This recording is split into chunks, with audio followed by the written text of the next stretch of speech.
ابو ذر کا اکثر یہ واقعہ میں پڑھتا ہوں ایصال ثواب کی مجلس میں، تیجے کی، 40ویں کی، سوئم کی، برسی کی مجلس میں، مگر اس میں جتنا اہم پیغام موت کے لیے اتنا ہی اہم پیغام اس سوال کے لیے بھی کہ امام کیوں نہیں آتے۔ اتنے صاحبان امام دنیا میں روزانہ مارے جا رہے ہیں۔ شہدائے کراچی کا واقعہ خود پاکستان کے واقعات میں بھی پہلا نہیں ہے، ایک سلسلہ چلا رہا ہے گزشتہ کئی سالوں سے مسلسل متواتر، اور امام کیوں نہیں آتے؟ ابو ذر کا واقعہ، ابو ذر جن کے اس واقعے کو سمجھنے کے لیے اگر تھوڑا سا آپ کو یہ اندازہ ہو کہ ابو ذر کتنے بڑے، کتنے صاحب عقل ہیں، تو زیادہ مزہ آئے گا۔ وہ پہلی تقریر میں بتا چکا ہوں، پیغمبر نے کہا ابو ذر لقمان امت، یہ میری امت کے لقمان۔ صاحبان عقل میں ابو ذر کو غیر معصومین میں سب سے بڑا رتبہ دیا، وہ ابو ذر۔ ایک وہ جملہ لکھ کے بھیجا تھا اس نوجوان کو جو چکرا گیا، اور ایک یہ جملہ ابو ذر نے کہا۔ ابو ذر کو سزا ملی محبت اہل بیت کے جرم کہ انہیں شہر مدینہ سے باہر نکال دیا جلا وطن، اور پیغمبر نے پہلے ہی کہہ دیا تھا ابو ذر سب کے لیے تقیہ ہے، تمہارے لیے تقیہ نہیں۔ چنانچہ جن حالات میں بلال حبشی اور عمار اور سلمان خاموش رہے، ابو ذر بولے۔ یہ ساری باتیں پرسوں آ گئی ہے، دہرانا نہیں چاہتا۔ ابو ذر نکلے، حاکم نے کہا نکل جاؤ شہر سے، اور کسی شہر میں نہ جانا، جنگل میں چلے جاؤ۔ صرف ایک معلومات کے لیے ابو ذر اس سے پہلے بھی نکالے گئے تھے، مگر حاکم نے کہا تھا میرے شہر سے نکل جاؤ۔ وہ چلے گئے تھے دمشق، وہ بھی شہر تھا، اور وہاں جا کے جو ابو ذر نے جہاد کیا تو وہ گھبرا گیا، جو کسی سے نہ ڈرا۔ یزید کا باپ حاکم کو خط لکھا، بھائی یہ کیا مصیبت میرے گلے باندھی ہے، اپنا آدمی خود لے لو۔ کیونکہ ابو ذر شام میں جانے کے بعد صرف کردار کے حوالے سے اعتراضات نہیں کیے، عقیدے کی ایسی تعلیم دی کہ آج بھی جنوبی لبنان کا علاقہ شیعت کا سب سے مضبوط گڑھ یہ ابو ذر کی تبلیغات کا نتیجہ۔ یہ جو آج آپ حزب اللہ دیکھتے ہیں، المنار ٹیلی ویژن دیکھتے ہیں، جنوبی لبنان کی اتنی مضبوط شیعت دیکھتے ہیں، ہمارے مجتہدین میں اکثریت جنوبی لبنان کے علاقوں کی جو وہاں رہتے نہیں تھے، حوضہ نجف میں ہے تو وہ یہاں جاتے ہیں۔ یہ سارے وہ ورک ہے، وہ تبلیغ ہے جو ابو ذر نے اس موقع سے فائدہ اٹھا کے کی کہ حاکم نے مجھے مدینے سے بھیجا، نکل جاؤ شہر سے، یہ پابندی نہ لگائی کہ کسی اور شہر میں نہ جانا، تو ایسے شہر میں پہنچے۔ مگر یہ تو پھر ابو ذر کے حالات ہو گئے، اور میں ابو ذر کے حالات نہیں بتا رہا ہوں۔ یہ جملہ میں نے کیوں کہا؟ دودھ کا جلا چھاچھ بھی پھونک پھونک کے پیتا۔ حاکم نے واپس بلایا، دیکھا ابو ذر پھر اسی انداز سے تبلیغ کر رہے ہیں، کہا نکل جاؤ، لیکن کسی شہر میں نہ جانا اور مسئلہ بنے گا، جنگل میں جاؤ، ویرانے میں جاؤ جہاں آدم نہ آدم زاد۔ ربضہ بھیجا گیا، جو آج کل نام بدل کے واسط کہلاتا۔ مکے مدینے کا جو پرانا راستہ تھا، 83 تک کے حاجی جس راستے سے جاتے اس میں دو بڑی اہم زیارتیں آتی تھیں جو اب ہم سے چھن گئی کیونکہ نیا راستہ بنا۔ ایک بدر کا میدان آتا تھا اور ایک قریہ واسط آتا تھا جس میں ابو ذر غفاری کی زیارت، لیکن اس وقت وہ کوئی گاؤں نہیں تھا، جنگل۔ ابو ذر کا ابو ذر کا بیٹا، جوان بیٹا، اسے بھی زندگی کے مزے لوٹنا، جس کا خود اپنا نام ذر۔ اس نے باپ کو جاتا دیکھا، وہ چلنے لگا باپ کے ساتھ۔ حاکم نے کہا تم کہاں جا رہے ہو؟ میں نے تم پر پابندی نہیں لگائی، تم چاہے تو یہیں رہ سکتے ہو، سزا تمہارے باپ کو دی گئی ہے، تمہیں نہیں۔ غیرت مند بیٹے نے کہا لیکن میں یہ کیسے برداشت کروں کہ جوان بیٹا شہر کے مزے لوٹے اور باپ جنگل میں جا کے مصیبتیں اٹھا؟ میری غیرت برداشت نہیں کرتی ہے کہ میں اپنے باپ کو اکیلے چھوڑوں۔ سزا نہیں ہے لیکن میں بھی یہی جلاوطنی والنٹیری رضاکارانہ طور پہ قبول کرتا ہوں۔ یہ ہوتے ہیں بیٹے اہل بیت کے چاہنے والے۔ آج تو شہر میں بھی باپ ہو تو جوان بیٹے کے پاس وقت نہیں ہے کہ جا کے دیکھے کہ باپ کو ہماری کیا ضرورت ہے، ہم کیا اس کی خدمت کر سکتے ہیں۔ گھر کا سب سے فضول اور بیکار آدمی جو ہے وہ بوڑھے باپ اور بوڑھی ماں کو مانا جاتا.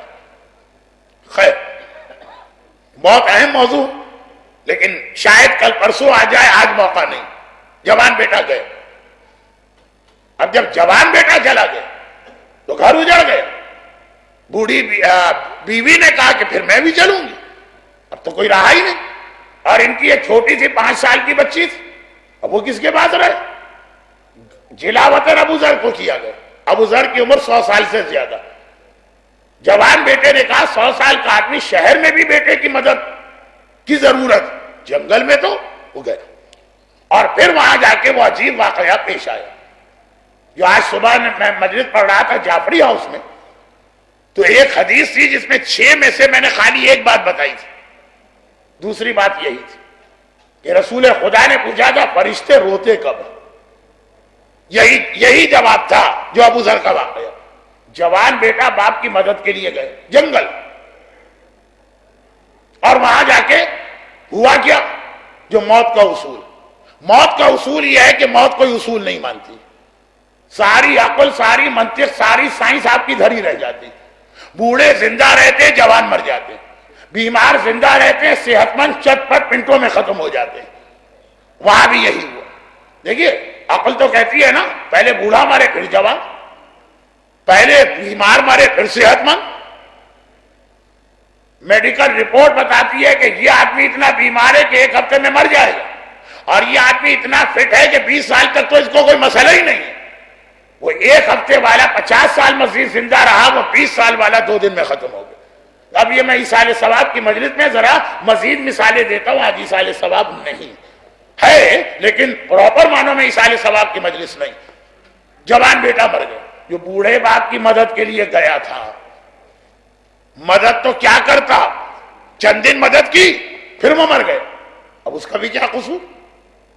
لیکن اس کا مر جانا باپ کے لیے ایک اور مسئلہ لے کے آ گیا. بہت زیادہ ہی لمبی ہو رہی ہے بات، اصل پیغام نہ رہ جائے. میں مختصر کر کے جلدی سے اس کے نتیجے پہ چھلانگ لگا دوں. لیکن یہ ایک جملہ تو کہہ دیا، اس کی وضاحت کرنا. وہ بیٹے کا آنا باپ کے حق میں اور زحمت بن گیا. وہ بیٹا اگر شہر میں مرتا باپ کے ساتھ نہ آتا تو ابو ذر کو اتنی زحمت نہ ہوتی. اب زحمت یہ ہوئی کہ جب کوئی مر جائے تو اس کا غسل کفن دفن واجب کفائی، جو وہاں ہے اس کے لیے واجب ہے. ابو ذر کو اپنے بیٹے کو غسل بھی اپنے ہاتھ سے دینا، جنگل میں کوئی ہے ہی نہیں. کفن بھی اپنے ہاتھ سے پہنانا.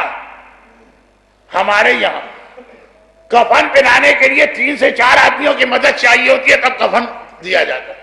غسل میت دینے کے لیے 5 جوان نوجوان کھڑے ہوتے ہیں، تب میت کو غسل دیا جاتا.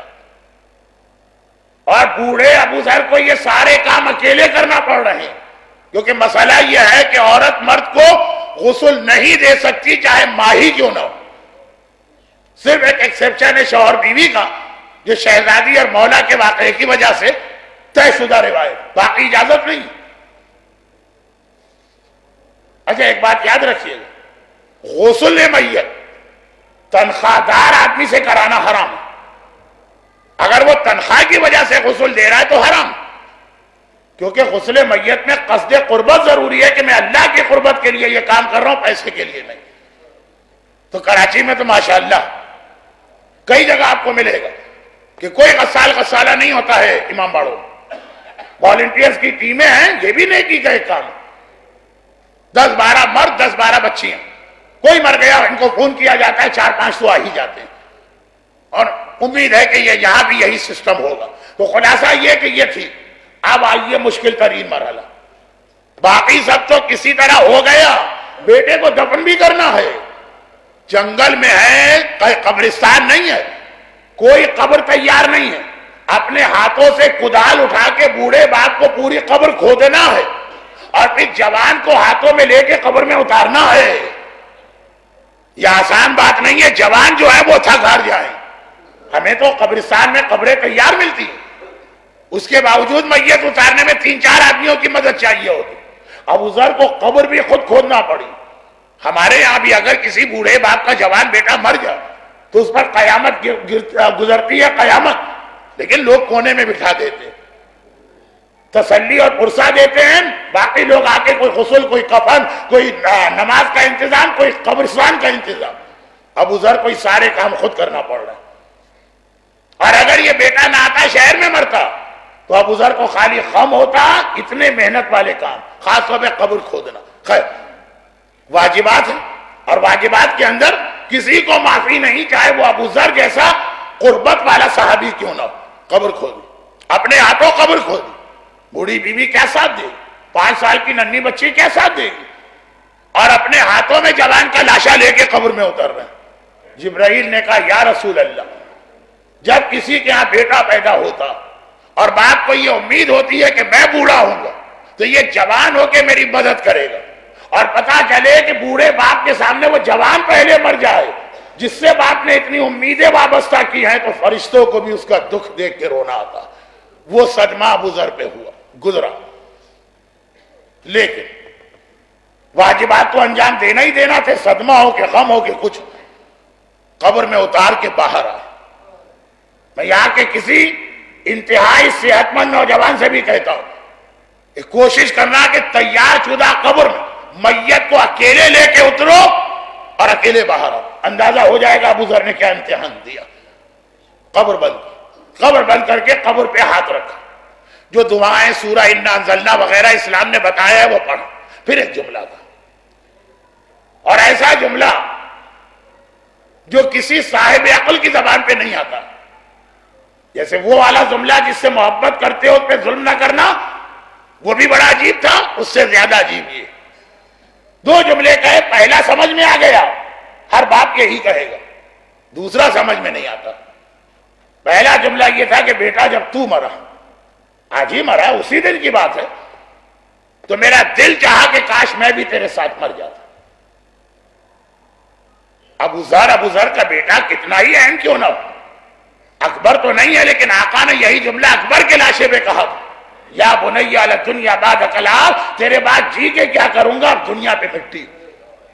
جب حسین جیسا صابر امام یہ کہہ رہا، ہاں اکبر جیسے بیٹے پہ کہہ رہا، تو ابو ذر نے بھی وہی جملہ کہا جو معصومین کی تعلیمات. بیٹا میرا دل چاہ میں بھی تیرے ساتھ مر جاؤں، کیا کروں گا تیرے بعد زندہ رہ کے. لیکن جب میں قبر سے باہر آیا تو میں نے سوچا کہ یہ بہت اچھا ہوا کہ تو مر گیا اور میں زندہ رہا. یہ جملہ سمجھ میں نہیں آ رہا. ہو سکتا ہے کہ عام رشتہ داروں کی موت دیکھ کر ہم کہا اچھا ہوا وہ صاحب مر گئے. جوان بیٹے کی میت پہ بوڑھا باپ کبھی نہیں کہے گا. یعنی اس میں زور اس بات پہ نہیں ہے کہ اچھا ہوا تو مر گیا، اس میں زور اس بات پر ہے کہ میں تیرے پاس زندہ رہا، یہ بڑا اچھا ہوا. ہم چکرا گئے. ابو ذر جیسا آدمی یہ کیا بات کر رہا ہے کہ جوان بیٹے کے بعد میں زندہ رہا تو اچھا ہوا. پہلا جملہ سمجھ میں آ گیا کہ باپ نے کہا کاش میں بھی تیرے ساتھ مر جاتا. دوسرا جملہ سمجھ میں نہیں آتا. پھر دل میں خیال آیا کہ شاید بڑھاپا بھی ہے، تھکے ہوئے بھی ہیں، اور کائنات کا سب سے بڑا صدمہ بھی ہے. ہوش و حواس اس وقت ٹھکانے نہیں ہوں گے. شاید پریشانی کے عالم میں ابو ذر یہ جملہ کہہ رہے ہیں. یہ تو خالی معصوم نبی اور معصوم امام کی بات کہ کیسی ہی حالت کیوں نہ ہو ان کے دماغ پہ کبھی کوئی اثر نہیں ہوتا. جو ان کے دماغ پہ اعتراض کرے اس کے دماغ پہ ہمیں اعتراض ہوتا، مگر غیر معصوم کے ہاں یہ چیزیں ممکن. چنانچہ ہم نے کہا کہ شاید جوان بیٹے کے صدمے کی وجہ سے ابو ذر کی یہ حالت، مگر نہیں. اس کے بعد ابو ذر نے تیسرا جملہ کہا جس میں سمجھایا، تو سمجھ میں آ گیا کہ ابو ذر لقمان امت کیوں ہیں ایسی حالت میں بھی ایسا. لیکن جب میں قبر میں اترا اور میں نے قبر کی تنگ اور تاریک کوٹری کو دیکھا اور یہ خیال کیا کہ ابھی اس کی دیواریں آگے بڑھ کے تجھے اپنے درمیان لے کے دبائیں گی، فشار قبر کا عذاب آئے گا، منکر و نکیر کے سوال جواب ہوں گے، قیامت تک اس قبر کے اندھیرے میں، قیامت تک اس قبر کی گرمی میں، قیامت تک اس گھر کی تنہائی میں تجھے رہنا ہے. یہ نہج البلاغہ میں میرا مولا کا جملہ. قبرستان سے گزر رہے ہیں تو مردوں سے کہہ رہے یا اہل التربہ و یا اہل الغربہ و یا اہل الواشا، اے مٹی پہ رہنے والوں، اکیلے رہنے والوں، یا اہل ظلم اندھیرے میں رہنے والوں.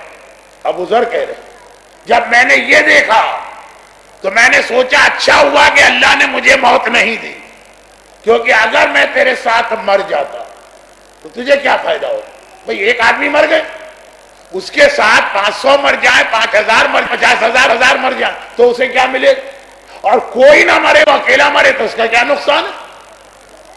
یہ مصر کے فرعون ہوتے تھے، مرتے تھے تو 50 کنیزیں ساتھ میں زندہ دفن کر دی جاتی تھی۔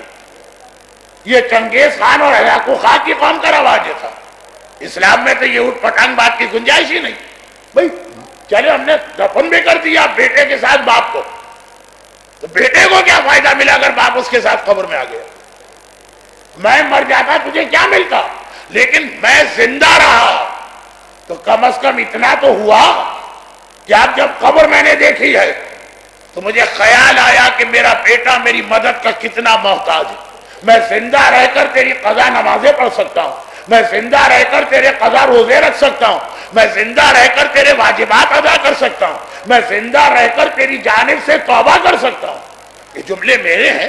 ابو ذر کے بیٹے نے کون سی نماز قضا کی ہوگی، کون سا روزہ چھوڑا ہوگا، لیکن خلاصہ یہ ہے کہ اگر میں تیرے بعد زندہ رہ کر خالی ایک فاتحہ بھی پڑھ پایا تب بھی تجھے فائدہ ملے گا۔ میرا مرنا تیرے کس کام آئے گا؟ میرا زندہ رہنا تیرے کام آیا تو اچھا ہوا میں تیرے ساتھ نہیں مرا۔ اور پھر قبر دیکھ کر مجھے یہ اور یاد آ گیا، اب یہ ابو ذر اپنے لیے نہیں کہہ رہے، بظاہر اپنے لیے کہہ رہے، اور یاد آ گیا کہ ایک دن مجھے بھی اس قبر میں جانا ہے تو میں پہلے سے تیاری کر لوں قبر میں جانے کی۔ بیٹا اگر میں تیرے ساتھ مر جاتا جو یہ آج کی حالت ہے اسی پہ فیصلہ ہوتا، زندہ رہا تو کچھ نئے واجبات، کچھ نئے حرام، کچھ نئی کچھ شریعت کے کچھ نئے احکامات، کچھ توبہ، کچھ استغفار ہو جائے۔ اور یہ میری تیسری مجلس کا آخری جملہ نہیں، ابھی بہت باقی ہے۔ خلاصہ یہ کہ جتنی مجلسیں لاہور میں اس سال آپ نے سنی، مایوس نہ ہوئی، پریشان نہ ہوئی، کیونکہ ہم اس خدا کا تذکرہ کر رہے ہیں جو سری اور رضا ہے۔ غلطی مانے، اپنے آپ کو بدلنے کا ارادہ کریں اور بس دیکھیے گا کہ کتنی رحمت خدا نازل ہو رہی ہے۔ ان مجالس کا مقصد خالی یہ احساس دلانا کہ کیا ہم سے غلطیاں ہو رہی ہیں وہ پتہ چلے تو توبہ کریں، ہمیں پتہ ہی نہیں چلا ہم کیا غلطی کریں تو توبہ کس بات کی کریں۔ اور یہی ابو ذر نے کہا، قبر میں جا کے اندازہ ہوا، ابو ذر مولا کا صحابی، ابو ذر کو موت بھی یاد ہے اور قبر کا بھی اندازہ۔ پیغام ہمارے اور آپ کے لیے، جو کام ابو ذر قبر سے لے رہے ہیں وہی کام میں ممبر سے کرنے کی کوشش کر رہا ہوں۔ یہ مایوس نہیں کر رہا کہ آپ بے ایمان، آپ بے اسلام، آپ اس سے نکلے، آپ اس سے نکلے۔ بتا رہا ہوں وہ غلطیاں کیا ہیں جس کی وجہ سے اسلام کا کلمہ پڑھ کے ہم اسلام سے نکل جاتے ہیں، ایمان کا دعویٰ کر کے ایمان سے نکل جاتے ہیں۔ اور غلطیاں کیوں بتائی جا رہی ہیں کہ ابھی وقت ہے ان غلطیوں کی اصلاح کر لیں، تو نہ صرف یہ کہ دوبارہ اسلام میں آئیں گے بلکہ بہت قریب آ جائیں گے رسول کے، دوبارہ ایمان میں آئیں گے اور بہت قریب آ جائیں گے کل ایمان مولا متقیان کے۔ یہ مقصد ہے ان مجالس کا جو لاہور کے لوگوں کو اس سال بہت کھل رہی ہے۔